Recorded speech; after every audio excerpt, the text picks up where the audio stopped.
Since its foundation in 1829, the King's journey has been one of progress through all branches of the arts, law, natural science, medical science, engineering, and theology. 175 years of service to mankind.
When the college was proposed in 1828, it won the support of the new Prime Minister, the Duke of Wellington. When the new college's prospectus was found to contain the clause that no questions would ever be asked about a prospective student's religious opinions, it seemed to some ultra-Protestants that the barbarous hordes were knocking at the gates. 150 die-hard Anglicans withdrew their financial support for the new college. The whole future of King's was in the balance. Who was to blame? The man who was allowing the bill emancipating Catholics to go through Parliament. The Prime Minister himself, none other than the Duke of Wellington. Enter Arthur Wellesley, the Marquis of Wellington, Marquis Douro, Earl of Wellington, Viscount Wellington of Talavera and of Wellington, the first Duke of Wellington. In 1829, the Duke of Wellington as Prime Minister was facing a crisis: the granting of rights for Roman Catholics. The oratory of men like Daniel O'Connell in Ireland stirred public opinion, and the matter could not rest any longer. The Duke realized that if something wasn't done, there would be a serious possibility of the country erupting into civil war. Like the great military campaigner he was, the Duke was pragmatic. He realized it was his public duty to give his support to the Catholic Emancipation Bill, which was passed in Parliament in 1829. The Duke may have averted a civil conflict, but all hell broke loose within the Tory party. His motives were questioned, as was the comparative ease with which the bill went through Parliament. It was simple enough. I said, "My lords, attention, right about face, quick march," and the thing was done. The matter was compounded by the Duke's support for the founding of King's College the year before, 1828. The Duke was intent on the foundation being intensely Anglican in character, to rival the newly created University College in Gower Street, which was proud to call itself secular, whilst others called it godless. Enter the ultra-Tory, anti-Catholic George William Finch Hatton, the 9th Earl of Winchelsea, who alleged that Wellington's motives in helping to establish the college were highly suspect. Now he'd granted rights to the Catholics, wouldn't the college inevitably be tainted with a sympathy for the Roman Catholic faith? The noble Duke, at the head of His Majesty's government, has been induced to assume a new character and to step forward himself as the public advocate of religion and morality. Late political events have convinced me that the noble Duke has determined upon breaking in upon the Constitution of 1688, that he might, under the cloak of a colored show of zeal for the Protestant religion, carry on an insidious design for the infringement of our liberties and for the introduction of popery into every department of the state. It is a Trojan horse, my friends. The noble Duke responded to this criticism as only a true soldier could. His lordship, unprovoked, has insulted me by stating that I was actuated by disagreeable and criminal motives in my founding of King's College. I may lament that this nobleman, whom I have the greatest respect, entertaining bad opinions of me, but I don't complain, as long as those opinions are not brought before me. In publishing those opinions, however,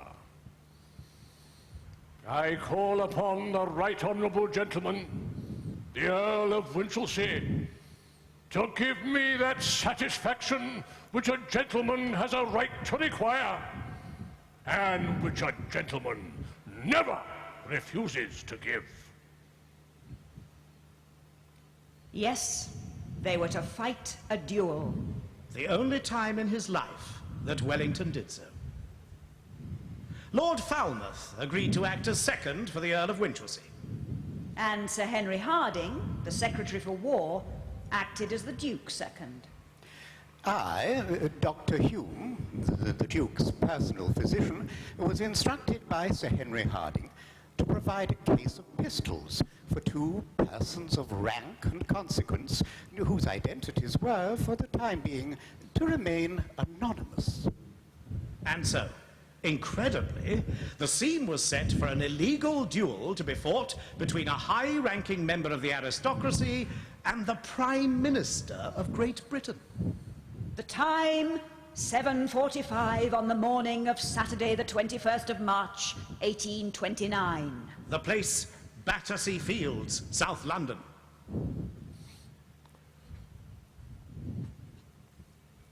Well, Dr. Hume, you little expected it was I who wanted you to be here. Indeed, my lord, you are certainly the last person I should have expected here.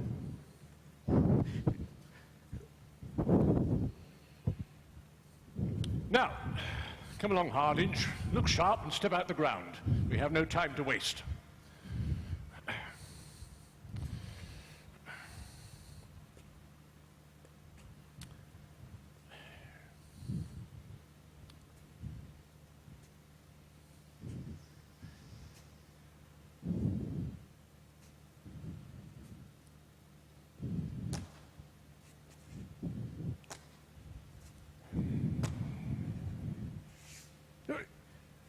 Damn it!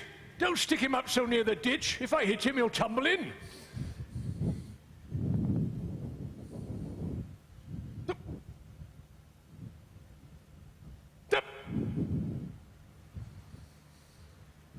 Lord Falmouth was so nervous he was shaking. Sir Henry Harding had lost a hand at the Battle of Waterloo, so the job of loading the pistols fell to the good Dr. Hume.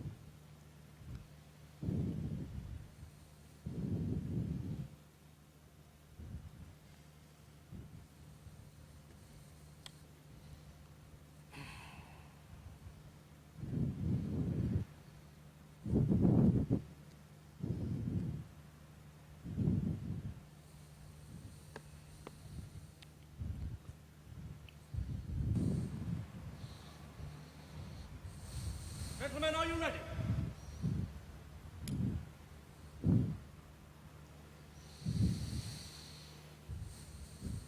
Fire!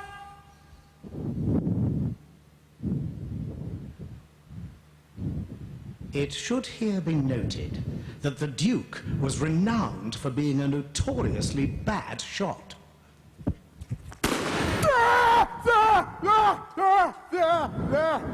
The Earl escapes being hit, but loses part of the lapel of his coat.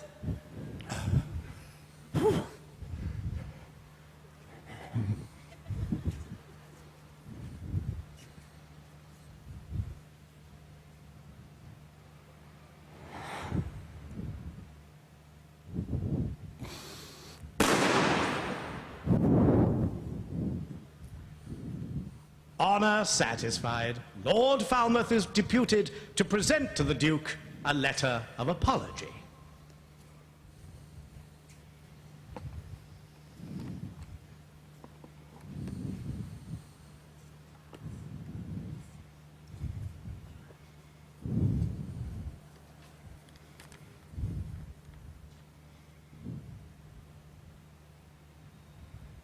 Having given the Duke of Wellington the usual satisfaction for the affront he conceived himself to have received from me,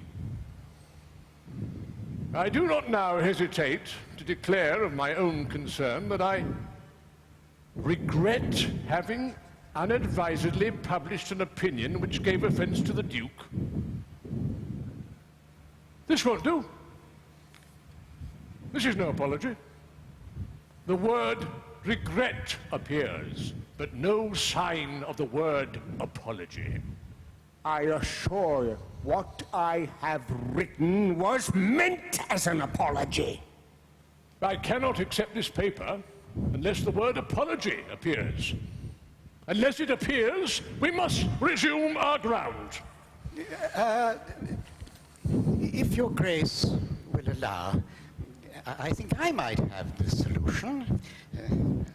Yes, a minor operation should do it. Just a small insertion. I do not now hesitate to declare of my own accord that in apology, I regret, etc., etc. Do you think that's sufficient?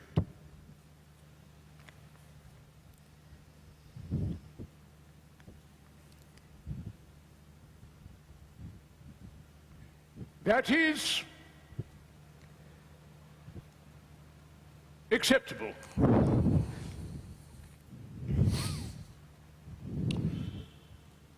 Good morning, Lord Winchelsea.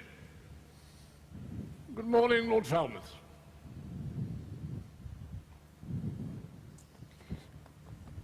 There is a tradition in the Winchelsea family that the two antagonists drove back to London in the same carriage.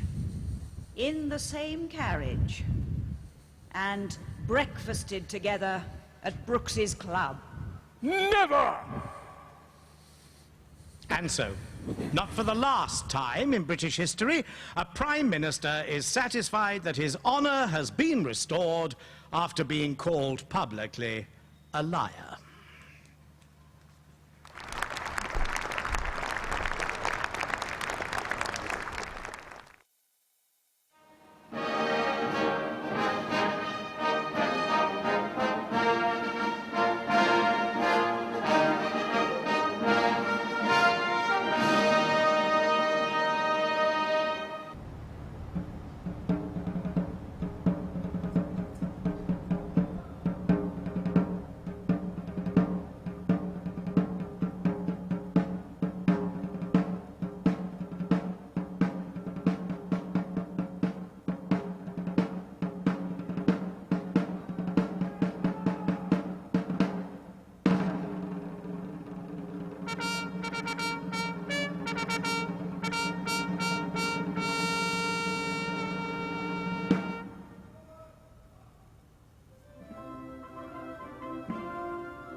Thank you.